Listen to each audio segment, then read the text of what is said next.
షర్మిల కాంగ్రెస్ లో చేరటం వైఎస్ఆర్టీపీని విలీనం చేయటంపై వైసీపీ నేతలు స్పందించారు. ఏపీలో ఎన్ని పార్టీలు వచ్చినా తాము జగన్ వెంటే నడుస్తామన్నారు మంత్రి పెద్దిరెడ్డి రామచంద్రారెడ్డి. తమ పార్టీకి వ్యతిరేకంగా మాట్లాడిన వారిని ప్రత్యర్థిగా చూస్తామన్నారు. వైసీపీపై షర్మిల ప్రభావం ఏమీ ఉండదన్నారు మాజీ మంత్రి కొడాలి నాని. వైసీపీలో అవకాశం లేకే షర్మిల తెలంగాణలో కొత్త పార్టీ పెట్టుకుందన్నారు వైవి సుబ్బారెడ్డి. కుటుంబాలను చీల్చి రాజకీయం చేసే నైజం సోనియా చంద్రబాబుది అని విమర్శించారు వైసీపీ నేతలు.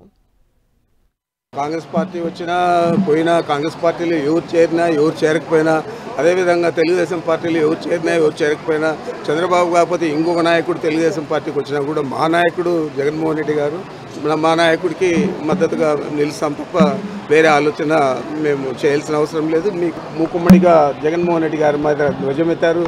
జగన్మోహన్ రెడ్డి గారి 16 నెలలు జైలుకు పంపించారు. మరి అలాంటి వారందరూ ఈరోజు కుటుంబాలను కాదు మనుషులను కూడా చీల్చే పరిస్థితి ఉంది. కాబట్టి ఇవన్నీ కూడా జాగ్రత్తగా మేము గమనిస్తూ ఉన్నాం. అంతే తెలుగుదేశం పార్టీలో కానీ కాంగ్రెస్ పార్టీలో కానీ మాకు వ్యతిరేకంగా మా పార్టీకి వ్యతిరేకంగా జగన్మోహన్ రెడ్డి గారికి వ్యతిరేకంగా పనిచేసే వారిని ఎవరినైనా కూడా మేము అదే దృష్టిలో చూస్తాం. ఇప్పుడు ఎన్టీ రామారావు కూతురు పురంధరేశ్వర్ గారు బీజేపీ పార్టీకి జాతీయ అధ్యక్షురాలుగా ఉండి 170 సీట్లు పోటీ చేస్తే తెలుగుదేశానికి లాభం అంటారు, నష్టం అంటారు, ఎంత మార్కు డ్యామేజ్ అవుద్ది?